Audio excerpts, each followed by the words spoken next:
Hello guys! Welcome back to our channel, Gaijin World! This is Alan and kumusta naman kayo?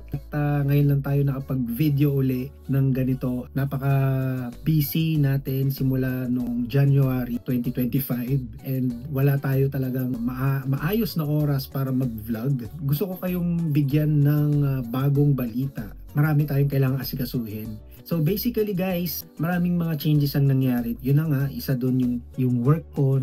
Lumipat ako sa Nagoya. Nag-start ako mag-work as engineer, junior network engineer sa Nagoya branch ng aming company. Simula nung lumipat tayo doon, sobrang busy ng schedules natin. Hindi na tayo makapag-vlog ng maayos. Syempre kapag bumabiyahe tayo, nauubos yung oras natin sa kakabiyahe. Mula dito sa Gifu papuntang Nagoya, halos lagpas ng oras din yun. Kung dati meron akong time mag-vlog, ngayon talagang madalang na lang. Pero this time, meron tayong oras sa ngayon dahil ako po ay naka-leave. Naka-leave tayo ng medyo mahaba-haba ngayon. Bakit tayo naka-leave? Naka-vacation leave. Actually, unpaid leave siya dahil meron tayong kailangang asikasuhing importante. Ito yung isa sa magbabago sa buhay natin dito sa Japan. Yun ang gusto kong i-reveal sa inyo today. Gusto kong pag-usapan natin itong ating bagong makakasama sa ating buhay dito sa Japan.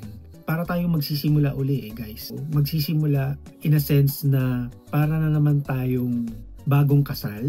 Magkakaroon naman tayo ng bagong pamilya. Kung hindi nyo pa naiintindihan dahil ang dami kong paligoy-ligoy, ang dami kong pasikot-sikot, meron tayong bagong makakasama dito sa ating bahay. Meron tayong additional family member guys. Made in Japan. Ayan guys, meron tayong bagong baby. Akalain mo, 'di ba? Nakabuo pa tayo ng baby, pero hindi namin na-expect na makakabuo pa kami sa edad namin na 'to. Kasi 3 years ago, nung after pandemic, nadala ko yung family ko dito as dependent visa. Yung aking anak na 15 years old, si Stephen, and yung aking wife. So 3 years ago, dumating sila dito sa Japan and yun, hanggang ngayon magkakasama kami. And sa 3 years na yun, di namin na-expect na makakabuo pa kami ng additional family member. And guys, so lahat ng proseso na gagawin ko ay kailangan ko siyang i-document at i-share ko rin yun sa inyo. Mula sa nung time na nalaman namin na buntis na si Mau, nabuntis ang aking wife, and after 9 months, ayan, after 37 weeks, nanganak na siya. Papakita natin lahat ng proseso, kung ano yung mga kailangan kong gawin dito sa Japan sa pag-process ng birth certificate ng anak ko, bago kong anak, after 15 years, biruin mo yan, after 15 years, nagkaanak pa tayo. So, kuya na si Stephen, yung aking 15 years old na anak. At masayang-masaya siya dahil kamukha niya itong kapatid niyang kapapanganak lang. Masayang-masaya kami, masayang-masaya ako kasi parang ano to na-renew yung aming pagsasamahan, yung aming parang ito yung panibagong inspiration, challenge. Lalo na dito sa Japan, first time namin lahat yun mararanasan. Ang daming kailangang asikasuhin. So, currently, naka-paternity leave ako. And ngayon ko lang din ito mai-experience na gumamit ng paternity leave. So, sa paternity leave, meron akong 28 days para asikasuhin yung mga kailangan kong gawin sa aking bagong anak. And meron pa silang tinatawag na child care leave. Yung child care leave na yan is pwede ako as a parent na mag-leave of absence sa company bago mag 1 year old or bago mag 1 year old yung baby, pwede akong mag-leave or pwede ko pa siyang i-extend up to 1.5 years ata. So parang yun yung total, 1.5 years or maximum 2 years, ganun. Pero pababa na ng pababa yung makukuha kong support from the government. Kasi kapag in-avail mo yung child care leave, unpaid yan. Hindi ka babayaran ng company sa mga araw na wala ka sa pagtatrabaho. So, pinag-iisipan ko pa yan guys. For now, ang in-avail ko muna is yung paternity leave. So, kaka-change lang ng rules this year ata, mga April this year, na parang equal na yung benefits ng mama at papa. So kung ang mama ay may maternity leave na nakakapag-leave ng ganung kahaba,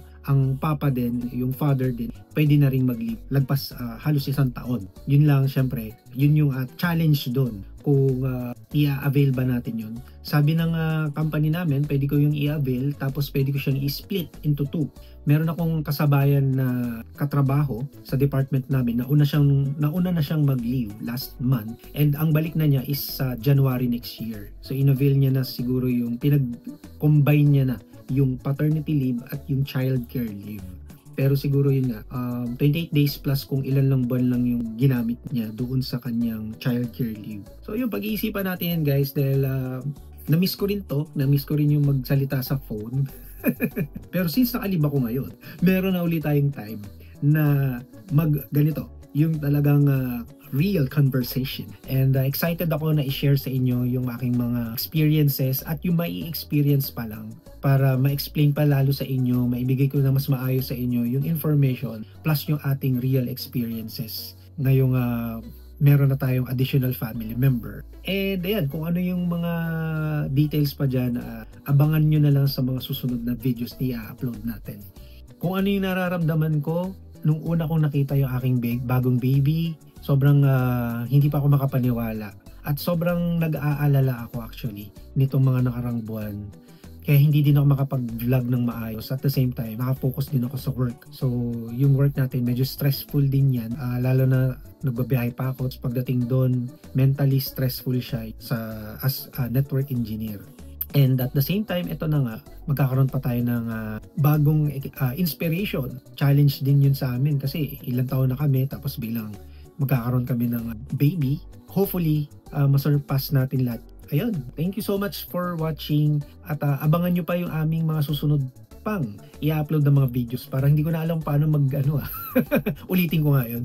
So and guys, I hope nagustuhan nyo ang video na to. Kung nagustuhan nyo, please like this video, mag-comment na din kayo at i-share nyo na rin ito dun sa mga namumuhay or gustong mamuhay dito sa Japan.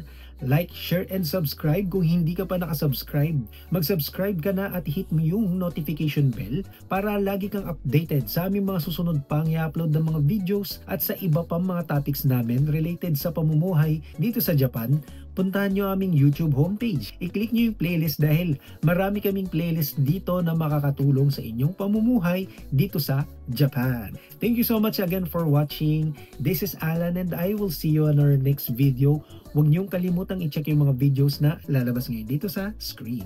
Oh, sa ulo ko pa. Pwede pa. Bye!